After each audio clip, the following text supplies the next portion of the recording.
बीता हुआ कल कभी लौट कर वापस नहीं आता।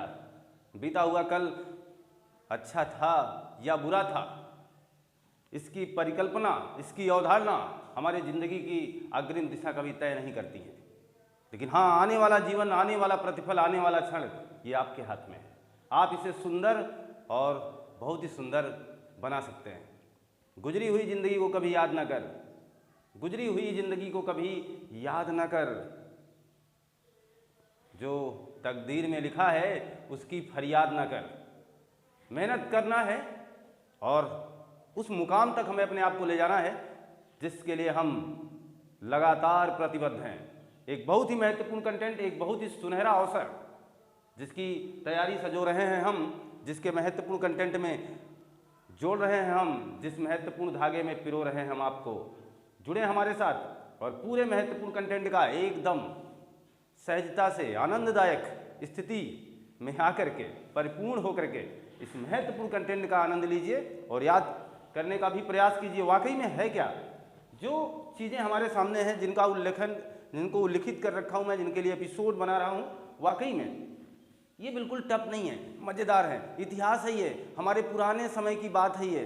और ये मान के चलें कि हम लोग साथ साथ हैं और हम बात करेंगे उस पुराने समय की, अपने अतीत के उन जीवन की, जिसकी अवधारणा, जिसकी परिकल्पना कर सकते हैं कि आज हम लोग अपने आप को किस कदर पा रहे हैं और उस समय का मानव किस कदर रहा होगा।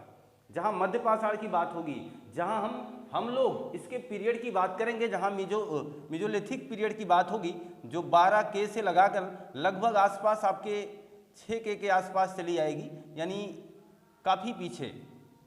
तो 12K से 6K ईसा वर्ष पूर्व की ये बात हो रही है, यानी 12,000 से लगा करके 6,000 ईसा वर्ष पूर्व की ये बात है। इस समय हमारा मानवीय जीवन कैसा था, हम कैसे थे उस समय, खुद से जोड़ेंगे तो ज़्यादा बेहतर होगा। उस समय हमारा जीवन किस अभिप्राय में रहा होगा।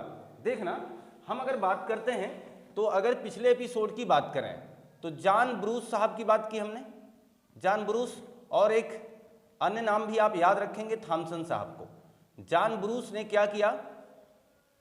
लिखित साक्ष्यों के आधार पर, लिखित साक्ष्यों के आधार पर इतिहास का विभाजन किया, और थॉमसन ने सामानों के आधार पर कि कौन से सामान, कौन से औजार कब कैसे मिले हैं। जॉन ब्रूस साहब ने काम किया कि इन्होंने कहा कि जो प्राग ऐतिहासिक काल है, इसका विभाजन, ये जो इतिहास के कालखंड जो एपिसोड 1 में आप देख चुके हैं, जो एपिसोड 2 आप देख चुके हैं, उस महत्वपूर्ण कंटेंट में हमने आपको ये बात बताने का प्रयास किया है। बिल्कुल घबराना नहीं है, ध्यान से सुनने का प्रयास कीजिए। ये बात हमने आपको बताने का प्रयास किया है कि जॉन ब्रूस साहब ने इतिहास के 3 महत्वपूर्ण कालखंड बनाए, जिसमें से उन्होंने पहला प्रागैतिहासिक बताया, दूसरा उन्होंने अर्ध ऐतिहासिक बताया और तीसरा उन्होंने ऐतिहासिक बताया। तीनों खंडों का विभाजन किसने किया? जॉन ब्रूस साहब ने। इन्होंने कहा कि प्रागैतिहासिक में लिखा कुछ गया ही नहीं है, लिखित साक्ष्य नहीं मिलेंगे। आज ऐतिहासिक में लिखित साक्ष्य मिलते हैं लेकिन हम उन्हें पढ़ ही नहीं सके। ऐतिहासिक में लिखित साक्ष्य हैं और उन्हें पढ़ा भी जा सका। क्लियर है ना? थॉमसन साहब ने कहा औजारों के आधार पर कि यहाँ कुछ सामान मिले, यहाँ कौन से सामान मिले, उस आधार पर थॉमसन साहब ने इनका विभाजन करना शुरू किया। जैसे इन्होंने कहा कि पाषाण युग, कांस्य युग, और इसके बाद फिर आ गया आपका लौह युग। कांसा या तांबा एक ही था, उधर फिर आ गया क्या? लौह युग। तो इसके आधार पर ये जो विभाजन हुआ ये थॉमसन साहब का है। बहरहाल आप इस बात को समझ चुके हैं, अगर आप एपिसोड शुरू से ही देख रहे हैं तो जानकारी आपको बिल्कुल प्रोवाइड हो चुकी होगी। अब हम ध्यान देने वाले हैं, महत्वपूर्ण बात अब करने वाले हैं। ध्यान दीजिए, मध्य पाषाण काल की जहां बात हुई, सर्वप्रथम 1867 ईस्वी में, कार्लाइल का नाम याद रखिएगा, 1867 ईस्वी में CL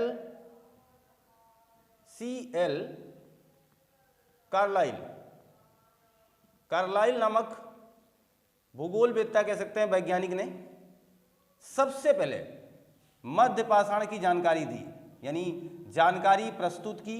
जानकारी प्रस्तुत करने का श्रेय किसे? मध्य पाषाण की जानकारी किसने प्रस्तुत की?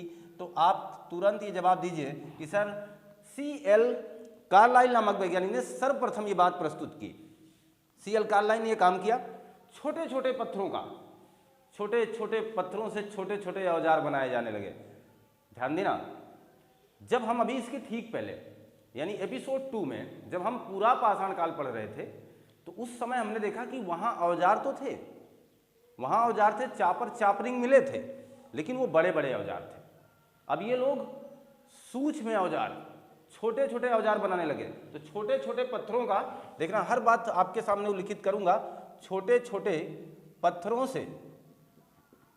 से छोटे छोटे औजार यानी विकसित हो गए यार। ये छोटे छोटे औजार, जैसे बहुत ही बड़े औजार से काम चलाना, इसके बाद वही काम एक छोटे से औजार से कर जाना, इसका मतलब हमारा विकास हो रहा है। तो हम लगातार जहाँ पूरा पाषाण काल से मध्य पाषाण काल की तरफ आए, आदमी धीरे धीरे और समझदार हो रहा है, इसे जानकारी और हो रही है। इस जानकारी के तहत जिसने छोटे छोटे औजारों से अच्छे विकसित, कह सकते हैं बेहतरीन औजार का निर्माण कर लिया। तो छोटे छोटे औजार बनाए, छोटे छोटे पत्थरों से छोटे छोटे औजार बनाने के कारण ही इस युग को माइक्रोलिथिक पीरियड भी कहा जाता है या माइक्रोलिथिक एज कहा जाता है। इस चीज़ को ध्यान देना, माइक्रोलिथिक पीरियड भी कहा जाता है।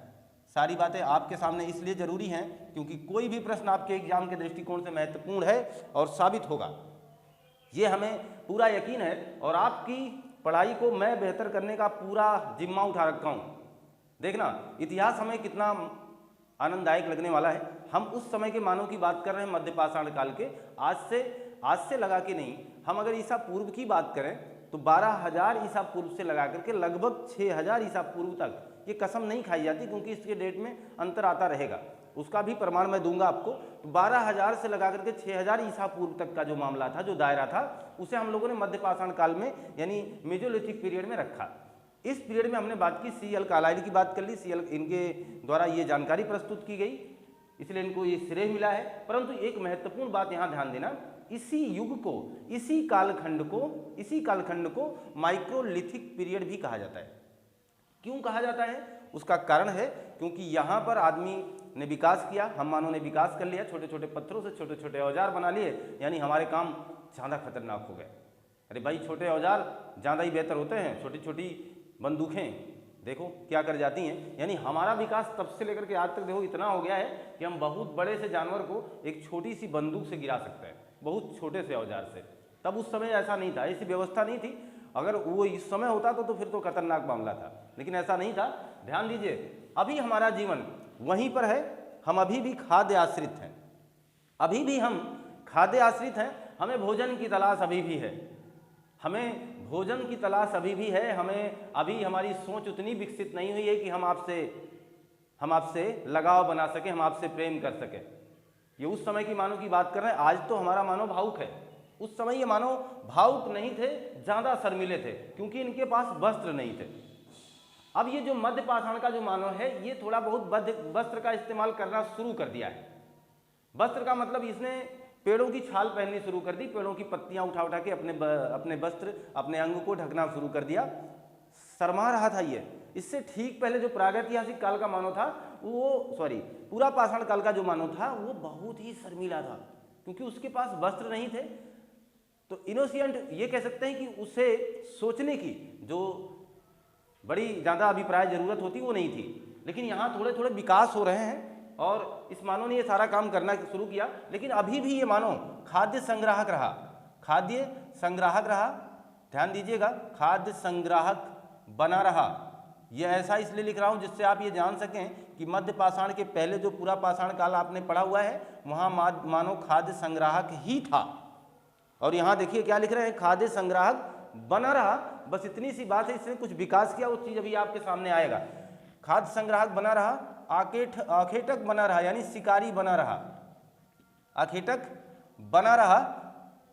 आखेटक पूरा पाषाण काल में भी था, खाद्य संग्राहक पूरा पाषाण काल में भी था, क्योंकि इसे केवल भोजन की तलाश थी। यार ये मान के चलें, ये बगैर वस्त्र के आदमी थे, और कोई भी आदमी बगैर वस्त्र का होगा तो उसके अंदर शर्म होनी चाहिए। मुझे लगता है ये आपने आपसे जोड़ेंगे तो आपको बेहतर पता चलेगा। वो शर्मा रहे थे, कोई बात नहीं, शर्म थी, सोच कम थी। परंतु एक बात जरूर थी, इन्होंने अपने भोजन को लेने के लिए तमाम प्रकार के जानवरों का शिकार किया। वहाँ बड़े बड़े औजार बनाए, यहाँ छोटे छोटे औजार आए। शिकारी तब भी था, शिकारी अब भी है। वहाँ आग की खोज हो चुकी थी, इसने खाना पका दिया। वहाँ आग की खोज हो चुकी थी, इसने खाना पका दिया। चीन में सबसे पहले गुफा में आग की खोज की गई थी, या उसके साक्ष्य मिले थे इसी मध्य पाषाण काल में कि यहाँ वाकई में आग जला के कुछ बनाया गया था। लेकिन आग की खोज का श्रेय है पूरा पाषाण काल वालों को, है कि नहीं है? लेकिन उन्होंने इसका व्यापक प्रयोग नहीं किया था। ध्यान देते रहिएगा। तो हम लोगों ने कहा खाद्य संग्राहक बना रहा, आखेटक बना रहा। हाँ, इसने तीर कमान का अब विकास किया। किसका विकास किया? तीर कमान का विकास किया। अच्छा, एक बात समझना, एग्जामिनर कैसे आपसे मुखातिब होगा? वो कहेगा तीर कमान की खोज कब हुई, तो आपका उत्तर होना चाहिए पूरा पाषाण काल। तीर कमान का विकास कहाँ हुआ, तो आपका उत्तर होना चाहिए मध्य पाषाण काल। खाद्य संग्राहक बना रहा, आग की खोज कहाँ हुई, बताइएगा। आग की खोज अगर बात आए तो ये तो पूरा पाषाण काल में हुई ना, आग की खोज पूरा पाषाण काल। लेकिन आग की खोज का इसका व्यापक प्रयोग या विकास कहाँ हुआ? व्यापक प्रयोग या विकास तो ये हुआ मध्य प्रदेश में। आग की सबसे पहली साक्ष्य कहाँ मिला? आग की साक्ष्य मिला चीन की गुफाओं में। सियांग गुफा है, आप ये ध्यान सकते हैं। व्यापक प्रयोग मिला मध्य प्रदेश। आग की खोज का जो प्रमाण मिला इस मध्य पाषाण काल में, वो चीन की गुफाओं में मिला है। कोई दिक्कत नहीं। तो इसका मतलब ये हुआ कि हम लोग आगे विकास कर रहे हैं, और ये विकास हमारा अनवरत होगा, और इस विकास के सहारे हम लोग अपने कार्य का प्रतिपादन अच्छे ढंग से करेंगे। क्लियर चल रहे हैं कि नहीं चल रहे हैं? देखिएगा, तो हम लोग खाद्य संग्राहक बने रहे हैं, आखेटक बने रहे हैं, तीर कमान का हमने विकास कर लिया है। देखिएगा जरा, और भी महत्वपूर्ण चीजें हम लोग चापर चापरिंग से, चापर चापरिंग ये औजार थे ना भैया, चापर चापरिंग तथा इसके अलावा स्क्रैपर बना रखे हैं हम, और अब हम हेलीकॉप्टर औजार भी उड़ा रहे हैं, हेलीकॉप्टर, और हम लोग अब वरीन का भी प्रयोग कर रहे हैं। देखिएगा, यानी ये औजार हैं, उस समय की ये क्या हैं? औजार हैं। आदमी ने विकास किया। चापर चापरिंग कहाँ मिले? पूरा पाषाण काल में। वो साथ साथ चल रहे हैं। अरे जैसे जो पहले बन गया वो मेरे साथ साथ चल रहा है, तो चापर चापरिंग मेरे साथ साथ चले, परंतु हमने कुछ और काम किए। स्क्रैपर बनाए, हेलीकॉप्टर, वरीन बनाए। ये बहुत ही छोटे छोटे नुकीले औजार थे तो पत्थर के, लेकिन इनका जो काम रहा ये काफ़ी खतरनाक रहा। इस औजार में थोड़ी सी चेंजिंग आई, अच्छे पकड़ में आ गए, अच्छे ढंग से इनका प्रयोग होने लगा, और इनसे सहजता मिली हमें किसी भी जानवर का शिकार करने में, उसे मारने में, है ना। तो इस तरीके से हमारा जीवन चल रहा है। उस समय के जीवन को हम याद कर रहे हैं, जब हम ये मान के चले, हम तो थे नहीं, लेकिन हम लोग ये मान के चलते हैं कि उस समय का जीवन कैसा रहा होगा। ठीक, इन सब का साक्ष्य आपको आप मान के चलें। हमारे पाषाण काल का मानो मैसूर कर्नाटक, ये जान रखें, मैसूर कर्नाटक की गुफा में इसके महत्वपूर्ण साक्ष्य मिले। तो एग्जामिनर क्वेश्चन करेगा कि मैसूर कर्नाटक की गुफा किस काल से संबंधित है। जैसे भीमबेटका किससे संबंधित था? इसके पहले पूरा पाषाण काल से संबंध रखता था। वहाँ चित्रकारियाँ वगैरह मिली थी, वहाँ हिरण के चित्र मिले थे आपको, है ना। ये सारी बातें ऐसे ये बात हुई कि मैसूर यानी कर्नाटक का मैसूर, वहाँ की जो गुफाएं हैं वो किस काल से संबंधित है, या उसका संबंध किस काल से रहा है। तो हमारे जवाब होने चाहिए मध्य पाषाण काल से इसका संबंध रहा है। क्लियर है? तो देखना जरा, हम लोग जिस पर बात कर रहे हैं, जिस चीज़ों पर बहस कर रहे हैं, जिस चीज़ के साथ सहारे हम लोग जुड़े हुए हैं, वो कितनी आकर्षक हो सकती है, इसकी बाबत जानकारी हम ले रहे हैं। अद्भुत है। यहाँ अब हम लोगों ने क्या किया? गाय, बैल, भैंस आदि को पालतू बनाना शुरू कर दिया। ध्यान देना, हमने काम क्या किया? गाय को, बैल को और भैंस आदि को, गाय, बैल, भैंस, भेड़ आदि का क्या किया? पालन किया। यानी हमने पशुपालन की शुरुआत कर दी, पशुपालन प्रारंभ कर दिया। लीजिए, स्टार बात है ना इस काल की। हमने काम क्या किया? पशुओं को पालने का। अभी पालतू की बात नहीं की। देखना, पालना अलग बात है, पालतू बनाना अलग बात है। पालतू आप बनाओगे कुत्ते को, वो भी कब? इसके आने वाले आगे काल में, नव पाषाण काल में, है ना। इसलिए एग्जामिनर ने आपसे बहुत बार ये प्रश्न पूछने का प्रयास किया है कि मनुष्य ने सबसे पहले किस जानवर को पालतू बनाया? तो कुत्ता। कब बनाया? तो नवपाषाण काल में। आग की खोज कब हुई? पुरापाषाण काल में। व्यापक प्रयोग कब हुआ? मध्यपाषाण काल में। इसीलिए आदमी शिकारी तब भी था, शिकारी आज भी है, खाद्य संग्राहक तब भी था, खाद्य संग्राहक आज भी है। इस अवस्था में बात कर रहा हूँ।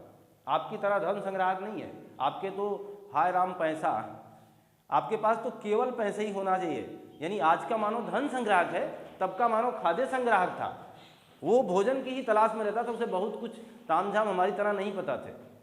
हम लोग अपनी शान शौकत में इस जीवन के सामाजिक दृष्टिकोण से अपने आप को ढालने के लिए, इसके अनुसार चलने के लिए हम विशेष प्रकार के परिवर्तन अपने ज़िंदगी भर अनवरत करते चले आ रहे हैं। और हम इसी शान शौकत को बताने समझाने के लिए अपने जीवन की 80% कमाई खर्च कर जाते हैं कि हम क्या हैं।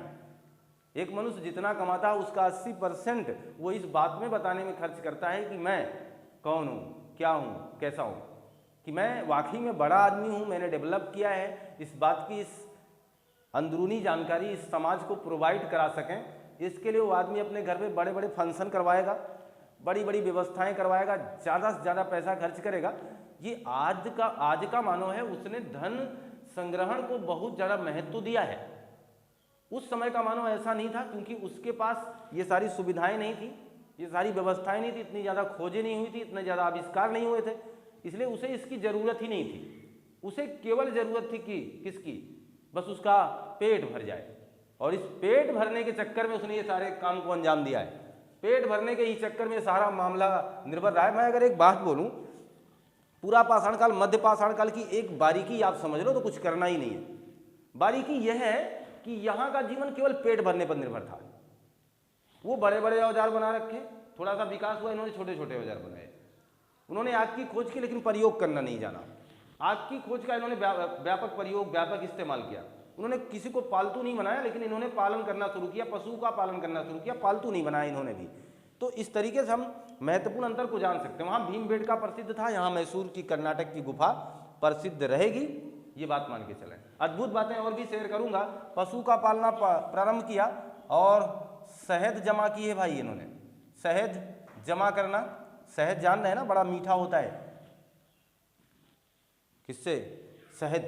शहद वाकई में एक मीठा पेय है ना, वो तरल पदार्थ है ये। तो शहद जमा करना इन्होंने ये काम किया, शहद जमा किया। अब देखना, आपकी ज़िंदगी से जुड़ा हुआ एक महत्वपूर्ण बात हम आपको अब बताएं। थोड़ा सा विकास इन्होंने और किया है, इन्होंने मृद भांड बनाया है। मृद भांड का मतलब हुआ इन्होंने मिट्टी के बर्तन बनाने शुरू कर दिए। मिट्टी के बर्तन, यानी कहने का मतलब अब हम काफ़ी विकास कर रहे हैं। अभी तक मेरे पास ऐसा कोई पात्र नहीं था कि जिसके सहारे हम किसी भी खाद्य सामग्री का संरक्षण करें, खाद्य सामग्री को एक स्थान से दूसरे स्थान पर ले जाएं, किसी पेय पदार्थ को किसी पात्र में रख करके पी जाएं, ऐसा व्यवस्था नहीं थी। लेकिन अब है। इन्होंने मृत भांड बनाना शुरू किया, मिट्टी के बर्तन बनाने शुरू किए। उसके साक्ष्य भी मिले हैं। अभी हम आपको आपके यूपी ले आएंगे, वहाँ से बात बताएंगे, लेकिन अभी साक्ष्यों का एक अलग ग्राफ दे रहे हैं हम आपको। अभी यहाँ इतनी बात समझें, मिट्टी के बर्तन भी प्राप्त हुए, यानी मृत भांड प्राप्त होने शुरू हुए। सबसे महत्वपूर्ण बात तो ये रही यार, इसको लीजिए, इसको लीजिए और ढंग से लीजिए। अंत्येष्टि, अंत्येष्टि या ये मान के चलें अंत्येष्टि प्रारंभ किया।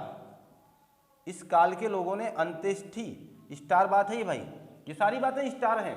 हर प्रश्न को मैं देखिए बखूबी आपको बताने का प्रयास कर रहा हूँ कि प्रश्न किस रूप में आ सकते हैं, एग्जामिनर कैसे कैसे आपसे पूछ सकता है, कौन सी चीज़ें कहाँ से मैच कर रही हैं। अंत्येष्टि, इसके पहले मैंने बोला ही नहीं है। क्या मैंने पूरा पाषाण काल में आपसे कहा कि मरने के बाद लोगों को क्या किया जाता था? शायद नहीं। कंकाल मिला था, ये बताया था मैंने। खोपड़ी मिली थी आपके भारत से ही, बताया था हमने। लेकिन मृद भांड, जो मिट्टी का बर्तन मिला है, अंत्येष्टि, ये सारी बातें जो मैं कर रहा हूँ, ये अब मैं मध्य पाषाण की बात कर रहा हूँ। यहाँ पर अंत्येष्टि के साक्ष्य मिले हैं। यानी जिस तरीके से हम लोग अपने संस्कारों के अनुसार, आज के रीति रिवाजों के अनुसार, आप ध्यान दीजिए, यहाँ उस अवस्था, जिस अवस्था में शायद कोई जाना नहीं चाहता है, यानी मरने के लिए कौन तैयार है? कोई नहीं। सबको तो जीना ही है, सब जीना ही तो चाहते हैं। यानी मैं उस अंतिम समय की बात कर रहा हूँ जिसकी पूरी लड़ाई है। मैं उस अंतिम समय की घटना बता रहा हूँ जिसके लिए आपका ये पूरा जीवन चक्र है। अंतिम समय कब? जब हम दुनिया छोड़ चले जाएंगे, तब जब हम यहाँ से पलायन करेंगे, जब हमारी शरीर यहाँ रह जाएगी, तो हमारे साथ उठने बैठने वाले, हमारे चाहने वाले, हमारे साथ जुड़े लोग आज के रीति रिवाज के अनुसार इस काया को, इस मोह भरी काया को, इस मोह भरी नगरी से उठाकर ले जाएंगे और विभिन्न प्रकार के संस्कारों में, जिसे हम 16 संस्कार कह सकते हैं और 16 श्रृंगार भी होता है, अभी पता है आपको। 16 संस्कार के तहत हमें इस पूरे किसमें, इसी सृष्टि में हमें विलीन होने के लिए छोड़ दिया जाएगा, या तो हमें दफनाया जाएगा या तो फिर हमें जलाया जाएगा। ये दो बातें होती हैं आज के कल्चर के हिसाब से ये चीज़ें हैं। तो ये हम सोच रहे हैं कि ये हम ही एडवांस थे, हम ही ने ये टेक्नोलॉजी विकसित की होगी, गलत बात है।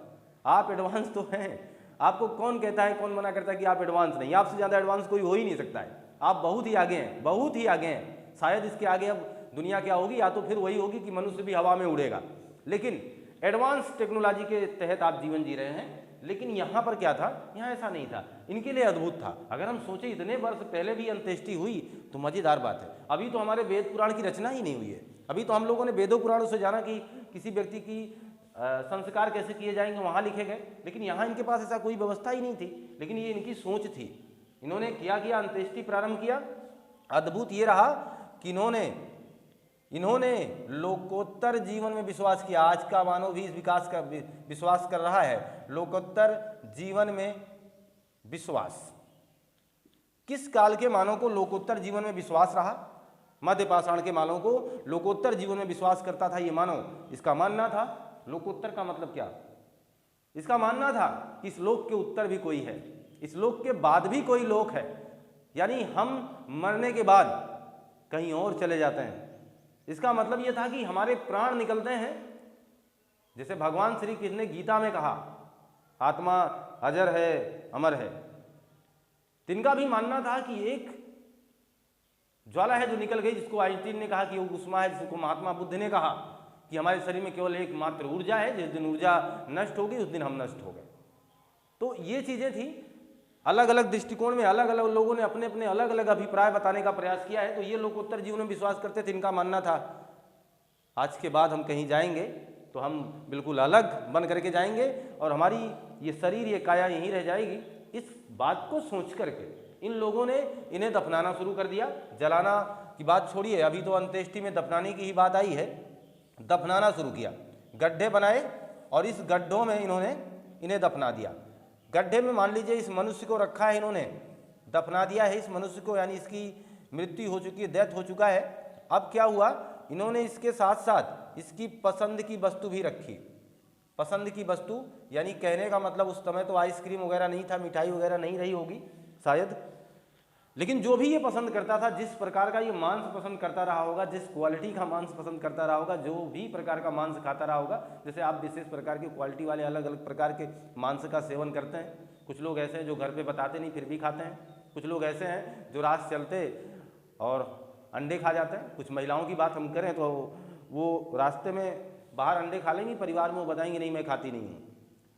तो अंडे का सेवन या विशेष प्रकार का भोजन, तो इसका मतलब अगर हम जानेंगे कि अंडा आपका मुख्य भोजन था, उस समय की बात कर रहा हूँ, तो उस समय तो ये बात ये रही कि नहीं रही इसका कोई साक्ष्य ही नहीं है, क्योंकि खाद्य पदार्थों का बहुत कम प्रमाण मिल पाएगा उतने समय के बाद आज तक, क्योंकि ये प्रमाण आपको नीचे से ही मिलेंगे, हवा में तो उड़ेंगे नहीं, हवा में तो मिलेंगे नहीं, नीचे ही कहीं मिल रहे हैं, मिट्टी की खुदाई होगी वहीं आपके निकल के आएंगे। तो आप खुद सोच सकते हो कि तब का रसगुल्ला क्या आज बचा रह जाएगा, तब का छेना क्या आज नजर आएगा।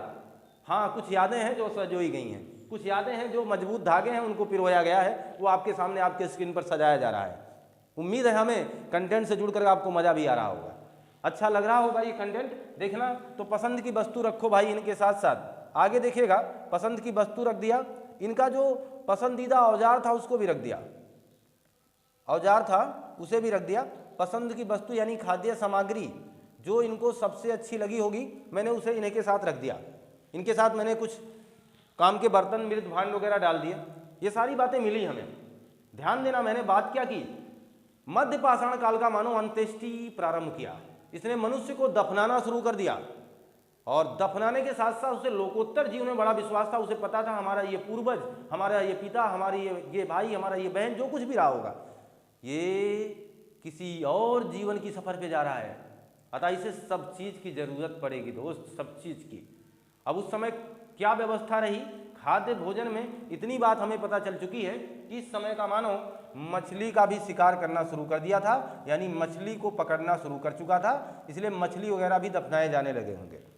क्योंकि अब उस समय के मानव को जहाँ इसने गाय बैल भैंस बकरी को ही खाया हुआ, अब उसे मछली एकदम अलग टेस्ट में मिली होगी, क्योंकि इसने आग भी लिया था, अपने इसने पकाया भी होगा। तो ये चीज़ इसको जो भी अच्छी लगी होगी इसके साथ दफना दी गई, ये मेरा मानना था, ये मेरा कहना था। और ये मान के चलें कि आपको इतनी बातें अभी तक जो मैंने बोली हैं सब आपको हूबहू लाइन टू लाइन समझ में आई होगी। मैंने देख लीजिए, एक बार थोड़ा सा रिकैप करता हूँ। हमने बात की है मध्य पाषाण काल की, जो कि 12,000 ईसा पूर्व से लगा करके 6,000 ईसा पूर्व तक एक अनुमानित पीरियड मान लिया जाता है। सी कार्लाइल जो कि जानकारी प्रस्तुत करने वाले हैं छोटे छोटे पत्थरों से, इसलिए इसे माइक्रोलिथिक पीरियड कहा गया, क्योंकि छोटे छोटे पत्थर से छोटे छोटे औजार बनाए गए। फिर हमने बात की चापर चापरिंग तो पूरा पाषाण काल में आ ही गए थे, लेकिन इसके बाद इन्होंने अपने औजारों की व्यवस्था को और चेंज किया और विभिन्न प्रकार के औजार बनाना शुरू किया, है ना। और देखिए, जहाँ मैसूर कर्नाटक की गुफा इसके लिए मानी जाती है, प्रसिद्ध है, यहाँ के साक्ष्य काफ़ी मिले हैं। गाय बैल भैंस यानी पशुपालन का काम प्रारंभ कर दिया है किसने?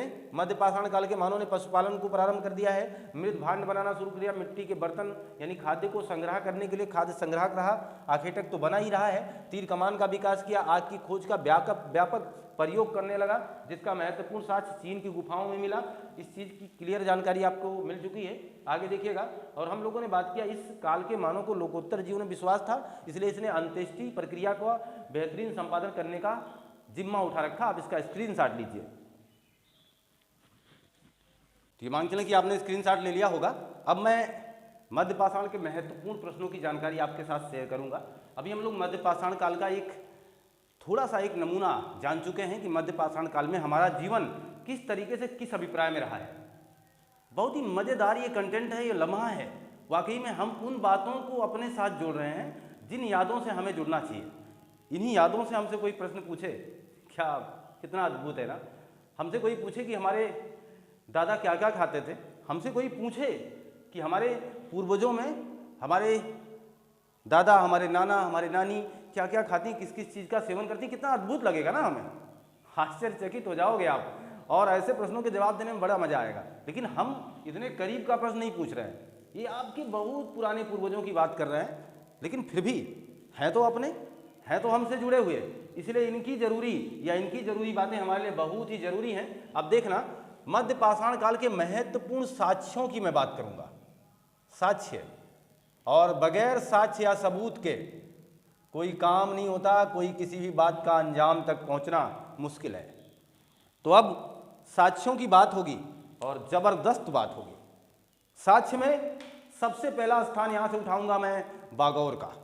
ध्यान दीजिए, तो बागौर जो कि राजस्थान में है, सबसे पहले मैंने उठा लिया है बागौर। बागौर जो कि कहाँ है? राजस्थान में। राजस्थान में एक नदी जिसका नाम था कोठारी नदी। कोठारी नदी, ध्यान देते रहिएगा, बहुत ही महत्वपूर्ण प्रश्नों की जानकारी अब आपके पास आ रही है एक साथ। बागौर राजस्थान, 2-3 बार आप हमारे साथ सुने, हम मध्य पाषाण काल में जुड़े हुए हैं, हम लोग बागौर चले आए हैं, अपने राजस्थान चले आए हैं। तो बागौर राजस्थान, कोठारी नदी के आसपास किस चीज का साक्ष्य मिला है? तो देखना, यहां जंगली एवं पालतू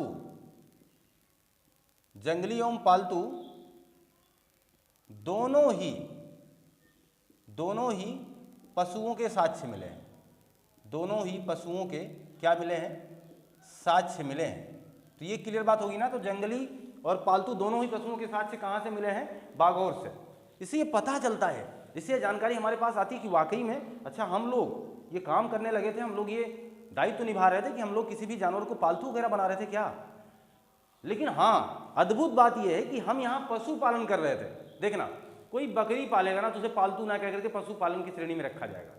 कोई ये काम करेगा उसे पशुपालन मानेंगे। लेकिन एक अद्भुत बात है, एक अद्भुत बात, अद्भुत क्या, कि आदमी ने सबसे पहले कुत्ता पाला है। यानी अगर पालने की बात आए, अगर उस चीज की बात आए, वो दौर आ जाए तो कुत्ता, जिससे आदमी किसी भी चीज का अपेक्षा नहीं करता है कि मेरे लिए क्या करेगा, बस मेरे साथ रहेगा, मुझे अच्छा लगेगा, इसलिए उसने कुत्ते को, क्योंकि कुत्ता बड़ा चापलूस होता है, अभी आप देख लीजिए, किसी भी कुत्ते को कहीं से आएंगे तो वो आपको पकड़ेगा, छुएगा, टच करेगा, अरे आ गए आप, कहाँ गए थे, है ना, क्योंकि वो ज़्यादा दिखाएगा। तो ये चापलूस प्रकार के हैं। तो जंगली एवं पालतू दोनों पशुओं के साक्ष्य कहाँ से मिल गए? यहाँ से। लेकिन अद्भुत है, यहीं से ध्यान दीजिएगा, एक नाम और जुड़ेगा, नहीं तो फिर तो गलत करेंगे हम। आदमगढ़, आदमगढ़ ये चीज, आदमगढ़ होशंगाबाद, आदमगढ़ होशंगाबाद, होशंगाबाद ये कहाँ है? एमपी में, ठीक। आदमगढ़ होशंगाबाद मध्य प्रदेश। यहां से प्रथम ये चीज ध्यान दीजिएगा, प्रथम पशुपालन के साक्ष्य मिले। पशुपालन के साक्ष्य प्रथम कहां से मिले हैं? तो ध्यान दीजिए, मैंने दोनों प्रश्नों को आपको एक साथ बताने का प्रयास किया। एक तो मैंने बागौर को लगाया, बागौर जो कि राजस्थान में, यहां दोनों ही साक्ष्य मिले। लेकिन प्रथम पशुपालन का साक्ष्य कहां से मिला है? प्रथम यानी आदमगढ़, आदमगढ़ यानी होशंगाबाद, होशंगाबाद यानी एमपी। क्लियर है ना? क्लियर कट चल रहे हो आप? देखिएगा तो आप सोचोगे सर बागौर पहले आपने फिर क्यों लिखा है? जी हाँ, इसका भी कारण है। देखना, बागौर मध्य पाषाण काल का सबसे बड़ा स्थल था, सबसे बड़ा स्थल। अगर मध्य पाषाण काल की बात आए तो सबसे बड़ा स्थल किसे आप बताओगे? बागौर को, जो किसके लिए प्रसिद्ध रहा? जंगली एवं पालतू दोनों प्रकार के पशुओं के साक्ष्य मिले। अद्भुत। अब देखना, इसलिए मैंने कहा ना, एक अलग अलग प्रश्नों का जकीरा लाए हैं, बहुत कुछ इस प्लेटफॉर्म पर अलग करने आए हैं, बहुत कुछ। इसलिए मैंने आपसे कहा कि एक जगह मिलिएगा, पूरा विश्वास के साथ आइएगा, 10-20 जगह आपको देखने की जरूरत नहीं पड़ेगी, अकेले काफ़ी है इस पूरे मुद्दे को समझाने के लिए। ध्यान दीजिएगा, यहाँ क्या होगा, इसी बागौर से एक और बात याद रखिएगा, चीनी मिट्टी के साक्ष्य मिले हैं। क्या मिले हैं? चीनी मिट्टी के साक्ष्य। मजा आ रहा है कि नहीं आ रहा? अब कि हमें सब कुछ तो मिल रहा है, यहाँ हमें जंगली पालतू दोनों पशुओं के साक्ष्य मिले। हम बागौर को याद कर गए तो हमें एक बात और याद आ गई कि यहीं चीनी मिट्टी के भी साक्ष्य मिले। हमने ठीक ठाक ये देखा कि प्रथम पशुपालन का साक्ष्य आदमगढ़ में मिला है, होशंगाबाद जो कि एमपी। यहाँ तक की बातें अगर आपको अब क्लियर लग गई हैं तो आप ये मान चलें, जहाँ मैं अभी उल्लिखित करूँगा टेरासमा जो कि तमिलनाडु, टेरासमा तमिलनाडु, यहाँ से मिला बेघनी या बेधनी और खुरचनी, यानी ये औजार थे। बेधनी, खुरचनी औजार ये पूछे गए एग्जाम में, इसलिए इन बातों को आपके साथ जोड़ना बड़ा जरूरी है। बेधनी खुरचनी नाम के औजार कहाँ मिले? तो कह सकते हैं सर टेरा समूह जो कि तमिलनाडु में, यहाँ मिल गया। ठीक, आगे देखिएगा, लखनौर जो कि कहाँ है? गुजरात में। यहाँ से मिला क्या है? 14 कंकाल मिले हैं भैया। लखनौर गुजरात से क्या मिले हैं? 14 कंकाल मिले हैं। इसलिए इन बातों को अलग तरीके से आप याद रखने का प्रयास करिएगा। लखनौर गुजरात यानी यहाँ मनुष्य के कंकाल मिले हैं। अभी तो हमने बात की ना, इन लोगों ने अंत्येष्टि का काम शुरू किया था, तो कंकाल तो अब लाजमी है मिलने। जीवन है तो हड्डियाँ होंगी, शरीर है तो हड्डी होगी, और मरेंगे तो फिर छोड़ के जाएंगे, और ये कंकाल बहुत ही लंबे समय बाद भी लोगों को नजर आएंगे, है ना। ये चीज़ें हैं, तो ये तो बिल्कुल आसान बात थी कि मिलना तय है। तो 14 कंकाल कहाँ से मिल गए? लखनऊ गुजरात। जनसंख्या काफ़ी कम रही होगी, इस बात को भी ध्यान दीजिए। तो लखनऊ गुजरात यानी 14 कंकाल मिले। आगे देखिए, अब आपकी यूपी लगा देते हैं। यूपी में बहुत ही महत्वपूर्ण स्तर है सरायनाहर, और यूपी का एक स्तर है महदहा, और एक स्तर है दमदमा। ये तीनों हैं यूपी के, और संबंधित कहाँ से हैं? प्रतापगढ़ से। सरायनहार देखिए क्या देगा आपको, महदहा से क्या मिलेगा, यहाँ से क्या मिलेगा?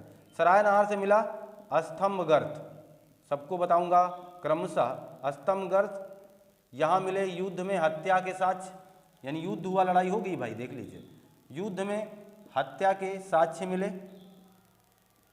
यहाँ 3 कंकाल एक साथ मिले, 3 कंकाल एक साथ मिले। कितना अद्भुत है ये लाइन, क्लियर है ना।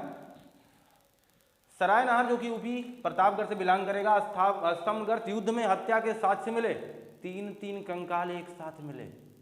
युद्ध में हत्या के साक्ष्य मिले, 3 कंकाल एक साथ मिले। यहाँ ये देखा गया कि आपस में लड़ाइयाँ हुई होंगी, तभी तो 3-3 लोगों को एक साथ दफना दिया गया, जिसमें से एक व्यक्ति के सर में यानी इस सिर में पत्थर के टुकड़े या पत्थर धंसा हुआ पाया गया था। अद्भुत है ये। इसका मतलब किसी ने उसे मारा होगा, किसी ने उस व्यक्ति को मारा होगा और मार करके इन तीनों लोगों को एक साथ ही दफना दिया गया था। तो ये साक्ष्य मिला है, तो इसलिए स्तंभगर्त कह सकते हैं, युद्ध में हत्या के साथ 3 कंकाल एक साथ मिले। ये बातें क्लियर हो गई ना। अब महादहा देखिए, यहाँ से अब देखिए, अरे कसम, ये तो और अद्भुत है। हड्डियों के आभूषण आपको मिल जाएंगे। लीजिए, आपका श्रृंगार आ गया, आभूषण आ गए, बस थोड़ा सा अंतर है आभूषणों में। ये आभूषण शायद आप पहनेंगे ही नहीं, आप तो अलग अलग प्रकार के आभूषण पहनने वाले हैं। आभूषण पहनने वालों के चेहरे पे मुस्कान आ गई होगी, क्योंकि हमारे सिर परिचित अंदाज की या हमारी सबसे बड़ी ज़रूरत की बात हो रही है, आभूषण की बात हो रही है। आभूषण आप ही नहीं पहनते हो, आभूषण मध्य पाषाण काल से लोग पहनते थे। बस फर्क इतना था हमारे और आपके आभूषण में, यानी इनके और आपके आभूषण में फर्क केवल इतना है, फर्क केवल इतना है कि हमने हड्डी का पहना है, आपने सोने का पहना है। इतना ही अंतर है। इन्होंने हड्डियों का आभूषण पहना था और आपने विकास बहुत ज़्यादा किया है ना, अब आप सोने का आभूषण पहन रहे हैं। इन्होंने हड्डियों का आभूषण पहना था भैया, बहुत अद्भुत है ये। तो ध्यान देना, तो कभी भी हड्डियों का आभूषण आ जाए, यानी माला आ जाए कि कोई ऐसी माला पहनी हुई बताओ जो कहीं मिला था, तो हड्डियों का आभूषण मैदा यूपी से मिला। और ये जो दमदमा वाला हिस्सा है, दमदमा, यहाँ से काफ़ी 100 मिले थे, 41 या 40 के आसपास लिख दे रहा हूँ, 100 यहाँ यानी अवशेष समाधान मिले थे कि इतने लोगों का क्या किया गया था, समाधान की प्रक्रिया हुई थी। तो दमदमा में काफ़ी लाशें निकाली गई, कह सकते हैं लाशों का मतलब उनके कंकाल तंत्र बरामद किए गए। ये इनकी संख्या 40 से 41 लगा के जैसी जैसी किताबों में लिखा गया उस तरीके से उल्लिखित कर रहा हूँ। बाकी ध्यान दें तो सराय नहार फेमस रहा और मैदाहा आपका फेमस है, दमदमा आपका फेमस है। इन चीज़ों को बहुत ही ज़रूरी मान के चलें। आगे देखिएगा, चेपानी, चेपानी मानो, ये आपका मिल जाएगा आपके प्रयागराज में। चेपानी मानो प्रयागराज, ये किसके लिए प्रसिद्ध है, तो मृद भांड के लिए, यानी उस मिट्टी के बर्तन के साक्ष्य कहाँ मिले, यहाँ मिले। क्लियर है ना। इसलिए मैंने अभी देखिए इसके ठीक पहले आपको बताने का भी प्रयास किया था। जितनी चीज़ें मैं यहाँ लिख रहा हूँ अब तो इनके साक्ष्य दे रहा हूँ बस, इसके पहले मैंने इन पर बात कर ली है और हमने कहा कि ये हमें मिले हैं। मध्य पाषाण काल इन चीज़ों के लिए जाना गया है, इसके बारे में हमने पहले बात की और अब हम बात कर रहे हैं कि यहाँ पर क्या क्या हुआ है। इतिहास है बहुत ही, ये नहीं होना है कि हम बहुत यहाँ सोचने में पड़ जाएं, अरे बड़ा कठिन है, बड़ा टफ, क्या इसमें टफ है, ये तो मज़ेदार, अच्छा ये चीज़ मिली, वो चीज़ मिली, ये प्रयोग करते थे, वो प्रयोग करते थे। सबसे पहले दफनाने का काम इन्होंने कर दिया। 4100 मिले हैं हमारे दमदमा से, ये याद करना कितना मज़ेदार है। दमदमा से 41 मिले हैं। अच्छा, महदहा, हम लोग आभूषण का प्रयोग करते हैं, महदहा वाले सबसे पहले आभूषण का प्रयोग किए रहे होंगे। और इन्होंने आभूषण का प्रयोग कैसा किया, जैसे आपने पूरा पाषाण काल में मातृ देवी की मूर्ति प्राप्त की थी, किसकी बनी थी, हड्डियों की, जिसे शायद आप देख करके अपने बचपन की यादों में उस भूत वाले सपनों में खोएंगे, वो मिली पूरा पाषाण काल से। यहाँ देखिए हड्डियों का क्या मिला है, आभूषण मिला है, ये चीज़। और आप लिख सकते हैं मोरहाना, मोरहाना या मेहराना कहीं कहीं लिखा रहता है, जिससे क्या मिली है, चित्रकारिता मिली है। ये भी आपके यूपी से ही संबंधित है। यूपी में कहाँ, मिर्ज़ापुर, यूपी में कहाँ, मिर्ज़ापुर। यानी देखिए आपकी यूपी से कितनी बातें हमने आपके सामने रख दी हैं। तो इसलिए ज़रूरी था, मध्य पाषाण काल को बहुत ही फेमस हिस्सा ये है और इन बातों को आप बिल्कुल सहेजें। आप यूपी वाले हैं और आप बड़े दिल वाले हैं, क्योंकि आपसे ये सारी बातें पूछी जाएंगी और आप याद कर सकते हैं कि हमारे यहाँ से मध्य पाषाण काल देखना हमसे जुड़ी हुई बातें हैं। अब यहाँ पर हो सकता है हमारे चैनल में कोई प्रतापगढ़ का हो, कोई प्रयागराज का देख रहा हो, कोई यूपी का देख यानी मिर्ज़ापुर का देख रहा हो, तो उन्हें तो ये बातें पता है कि हमारे आसपास ये स्थल हैं और इन स्थलों से विभिन्न प्रकार की चीज़ों को निकाला गया है, जाना गया है, जो हमारे इतिहास में अद्भुत पहचान बना करके हमारे साथ आज भी समाहित हैं, जिनके महत्वपूर्ण हिस्से को हम लोग पढ़ रहे हैं, जान रहे हैं। ध्यान देना, अभी हमने कहा था कुछ स्टार बातें फिर से रिवाइज। तीर कमान का विकास कहाँ हुआ, यहाँ। आग का व्यापक प्रयोग कहाँ हुआ, आग का व्यापक, जो स्टार प्रश्न ही है, व्यापक प्रयोग कहाँ हुआ, तो यहीं हुआ। आग की खोज कहाँ हुई? तो पूरा पाषाण काल में। ध्यान देना, मैं बार बार ये बात कर रहा हूँ। आदमी ने सबसे पहले जानवरों को पालतू कब बनाया, यानी पशुपालन का काम कब किया? तो यहाँ। लेकिन पालतू की बात करूंगा तो नवपाषाण काल को लाना पड़ेगा। वहां पर आदमी ने सबसे पहले कुत्ते को पाला है, पालतू बनाया और कृषि का काम किया, जो आगे आपको आने वाले एपिसोड में नवपाषाण काल के नाम से आएगा और वहां आप इन महत्वपूर्ण जानकारियों को जान पाएंगे। आप इसका स्क्रीनशॉट लीजिए। तो ये मान के चलूं कि आपको ये बातें बिल्कुल अच्छे ढंग से समझ में आई होंगी, आप इन बातों को बेहतर ढंग से ले पाए होंगे। और अगर ऐसा कर पाए हैं तो आपका लाइक शेयर सब्सक्राइब तो बनता है। और अगर हमारे प्रतिफल, हमारे दायित्व, हमारे कार्य क्षेत्र में कोई कमी रहेगी तो आप बिल्कुल कमेंट बॉक्स में जरूर प्रेषित करें, जरूर प्रोवाइड करें। मैं आपसे हमेशा रिक्वेस्ट करता रहता हूं, कमेंट बॉक्स में लिखें। अभी तो आपका यूट्यूब चैनल ये नया है, लेकिन आने वाले समय में मैं इसको पुराना करने के लिए पूरा प्रतिबद्ध हूँ। मैं इसे पुरजोर मेहनत से आगे ले जाने के लिए कोशिश कर रहा हूँ और इस कोशिश में आपका बहुत बड़ा योगदान हमारे साथ होना चाहिए, इसके लिए और है भी। और इसके लिए आपको इस मंच से, इस एपिसोड से, इस चैनल से आपको बार बार धन्यवाद हम देते हैं। तथा आप अपने जुड़ करके अपनी तैयारी को बेहतर करें, इसके लिए हम लगातार प्रयासरत हैं, प्रयासरत रहेंगे। मिलते हैं हम आपसे नए कंटेंट में, मिलते हैं हम आपसे नए कंटेंट में। पढ़ते रहिए, मस्त रहिए, खुशहाल रहिए। आपका दिन शुभ हो। आपको बहुत बहुत धन्यवाद।